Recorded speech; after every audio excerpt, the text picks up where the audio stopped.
Madame, Monsieur, bonjour. Bienvenue dans votre journal dont voici les principaux titres. Affaire des 3 milliards de francs CFA détournés au ministère de l'Action humanitaire. L'audience est marquée par la comparution de Camille, directeur des affaires administratives et financières en qualité de témoin.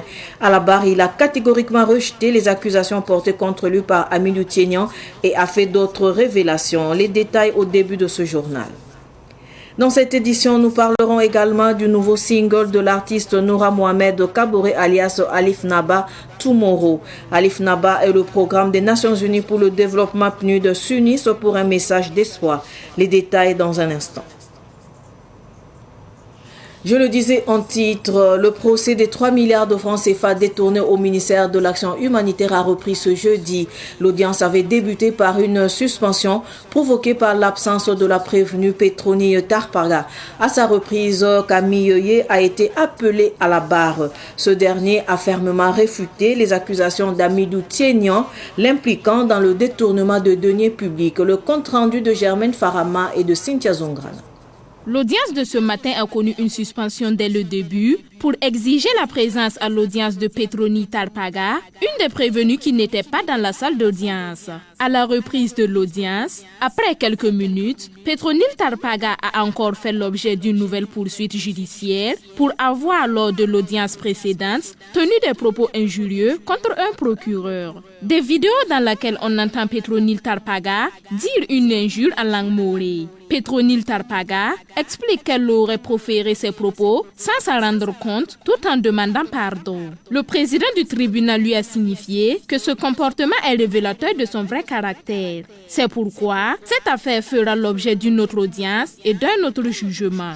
Camille, beaucoup cité par les prévenus, est le premier témoin à passer à la barre aujourd'hui. Avant son audition, le parquet a souhaité qu'il ne prête pas serment dans la mesure où le juge d'instruction a été saisi sur la question. Orenlak d'appuyer cette idée en affirmant que le témoin Camille est malvenu à titre de témoin et qu'on pourrait l'écouter juste pour une question de renseignement. Mais le tribunal a décidé autrement en le laissant prêter serment afin de lui laisser endosser sa responsabilité. Il ressort de sa version des faits que c'est lui qui a porté plainte le 8 octobre 2024 contre Hamidou Tiénian pour faux en écriture après avoir constaté que sa signature a été imitée par Hamidou Tiénian pour mener certaines opérations de décaissement à son absence. En confrontation, Camille ne reconnaît pas avoir remis son spécimen de signature à Hamidou Tiénian, chose que Hamidou Tiénian maintient. Mais le témoin reste sur sa position. Camille explique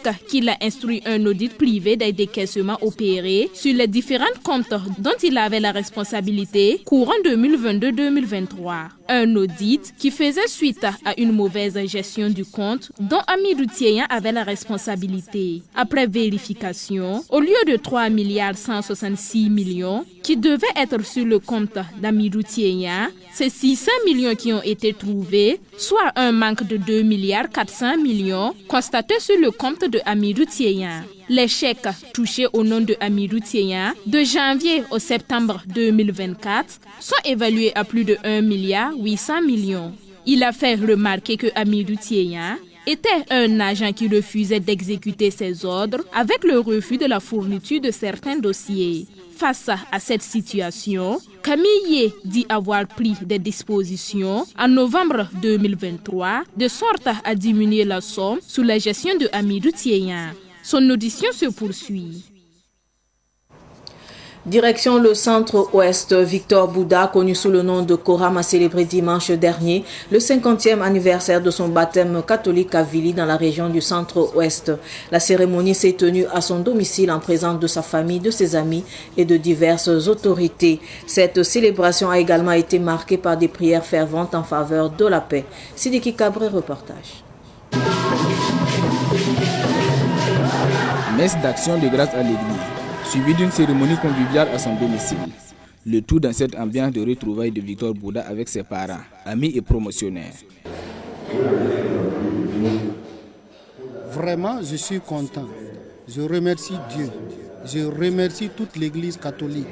Ça fait 50 ans et j'ai appelé tous les promotionnaires avec qui j'ai été baptisé et c'est un plaisir qu'on se revoie.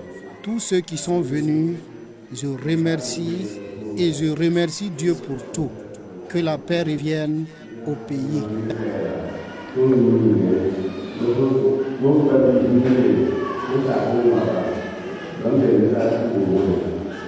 Le curé de la paroisse Saint-Joseph Moukassa, présent à cette célébration, a salué cet acte comme un signe fort de renforcement de la foi en Christ. Selon lui, cette démarche témoigne d'une profonde gratitude envers le Seigneur et encourage les fidèles à attacher à leur foi. L'approche qu'il a eue m'a vraiment impressionné. Parce que non seulement le fait d'avoir été baptisé est une grâce, mais en plus, organiser une fête après 50 ans de baptême est un signe de foi. Un signe aussi d'ecclésialité, c'est-à-dire avoir le sens de l'Église. Son épouse, elle, a exprimé son admiration pour celui qu'elle décrit comme un mari exemplaire. On rend grâce à Dieu pour la vie, pour la santé et tout ce qui arrive, il arrive à surmonter, c'est par grâce à Dieu. Donc ce soir vraiment, je n'ai pas grand-chose à dire. C'est dire merci à tout le monde d'être passé et que Dieu les accompagne tous dans leur famille respective. C'est justement autour du repas de Madame Bouddha et au rythme de la musique chrétienne que la célébration a pris fin à Koudougou.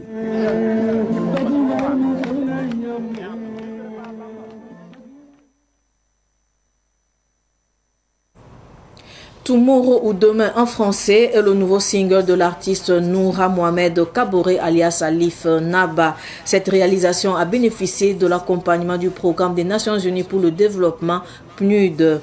Retour sur la sortie du single qui a eu lieu mardi dernier à Ouagadougou avec Madinatou Edrao.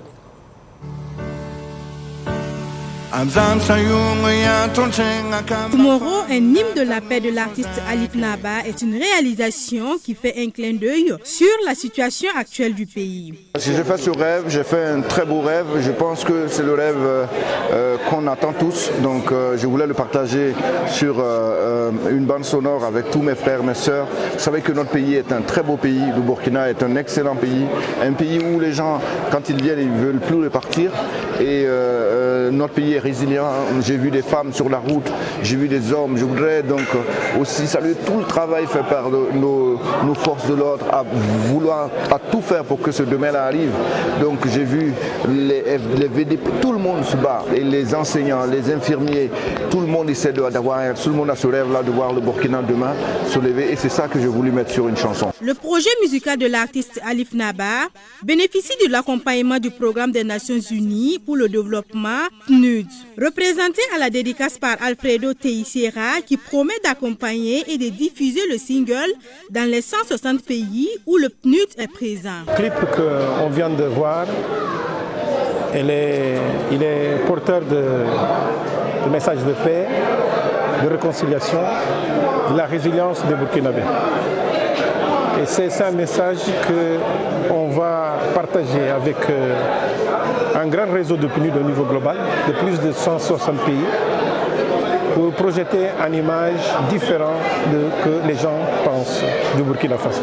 C'est sous le regard du chargé de mission au ministère de la Communication, de la Culture, des Arts et du Tourisme, Jean-Noël Bonkoungou, que s'est tenu le lancement du single. Il a loué la qualité artistique et le message véhiculé par cette œuvre. Déjà, c'est dire merci à Alif Naba d'avoir associé le ministère à ce projet, qui est un projet noble, qui parle de demain, du Burkina du futur, qui est un projet de paix et de développement. Et la culture est aujourd'hui le socle sur lequel nous devons bâtir notre développement. Et Alif Naba l'a compris à travers ce projet. Il œuvre depuis bien longtemps dans la culture de développement et il utilise la culture comme socle de développement qui permet au Burkina Faso aujourd'hui, qui vit une situation difficile, de pouvoir regarder dans le futur et dire que demain sera meilleur. L'opus Tomorrow, l'hymne de la paix, est disponible dès ce mercredi 11 décembre sur toutes les plateformes numériques.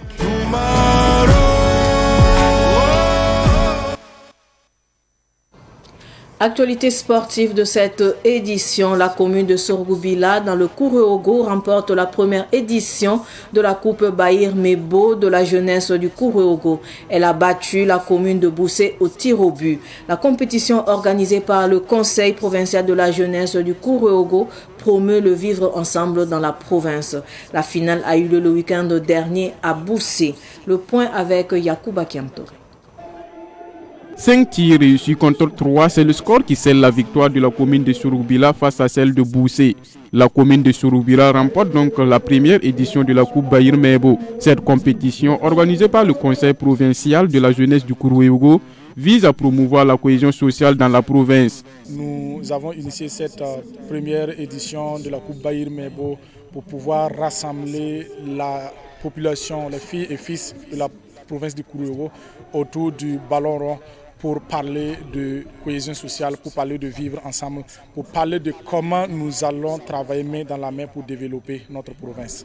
Le haut-commissaire de la province du Kourouogo et les parrains de la première édition de la Coupe Bahir Mebo saluent la vision des jeunes. Ça a permis à l'ensemble de la jeunesse de la province du Kourouogo de se frotter, de renforcer les liens de cohésion sociale et les liens de fraternité. Aucune équipe n'a démérité, c'est la province du Kourouogo qui a gagné. Cette initiative, elle est vraiment bonne et salutaire dans la mesure où Bahir Mebo, qui veut dire vraiment bâtir la patrie, c'est vraiment ce que nous souhaitons tous et c'est sur cette ligne que nous sommes tous, il faut vraiment construire la patrie. Sorgoubila vainqueur repart avec un ballon, un jeu de maillot, des médailles, un trophée et une enveloppe financière de 300 000 francs CFA. Le finaliste malheureux Boussé se console avec un ballon, un jeu de maillot, des médailles et une enveloppe financière de 250 000 francs CFA. La Coupe Bahir Mebo a connu la participation de 5 équipes pour cette première édition.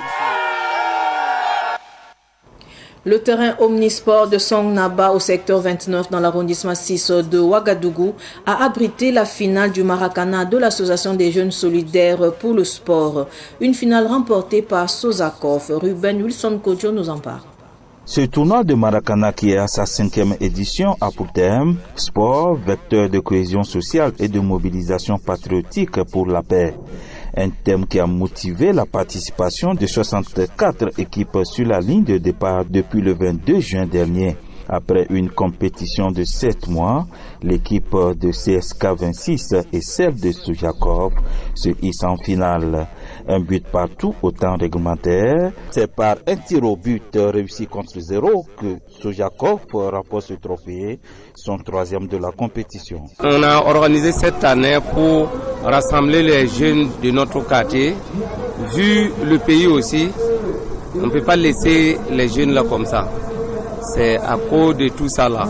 Bon, on essaie de faire ce qu'on pouvait faire. Notre objectif, c'est pour accompagner les VDP et les soldats FDF. Vraiment, je suis très satisfait parce qu'on n'a pas eu de dégâts ni de problèmes. Donc tout s'est commencé bien. Je pense que ça terminait bien. Cette compétition se tient depuis 5 ans grâce au soutien de quelques partenaires. Il faut se dire que c'est une initiative quand même qui est née d'un jeu de jeunes du quartier de Songnaba et qui sont dans l'optique de promouvoir le sport et la cohésion sociale au niveau de la jeunesse. Ça fait 5 ans qu'on les accompagne. On n'est pas encore prêt pour les dire au revoir. Je pense que compte tenu de leur programme et compte tenu aussi de leurs engagements au niveau de la jeunesse à promouvoir le sport, bon, je pense qu'on sera toujours à leur côté. Le vainqueur a reçu en plus du trophée et du matériel sportif une enveloppe de 200 000 francs CFA contre 150 000 francs CFA et du matériel sportif pour le vaincu.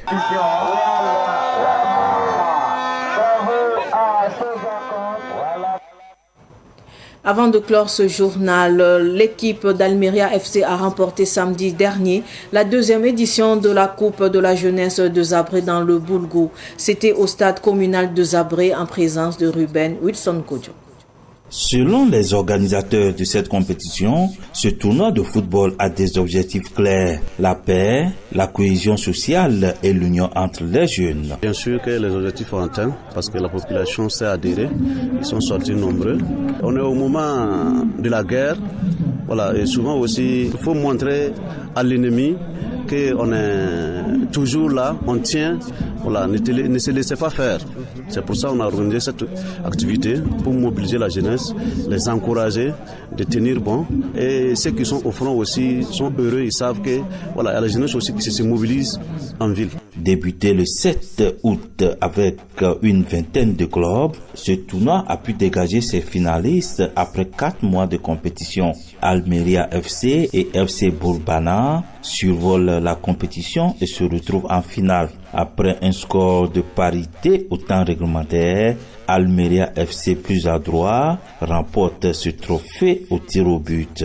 La délégation spéciale des Abrés apprécie l'initiative. Aujourd'hui, l'objectif qui est recherché au fait par nos plus hautes autorités, partant de la délégation spéciale, c'est d'encourager ces gens d'initiative. Et le conseil communal de la jeunesse de Zabré en a pris conscience et nous réaffirmons en tout cas notre soutien face à cette initiative. Le parrain de cette édition, très satisfait de la prestation des finalistes, parle de sa motivation. Soutenir la jeunesse aujourd'hui, c'est soutenir l'avenir du pays. Accompagner les jeunes à réussir, c'est accompagner la réussite de tous. Donc c'est dans ce sens que nous avons décidé d'accompagner les jeunes. C'est investir dans l'avenir, c'est regrouper les gens, c'est encourager la cohésion sociale. Rendez-vous en 2025 pour la 3e édition. Ainsi s'achève ce journal. Merci de rester fidèle au programme de Savane TV. Au revoir.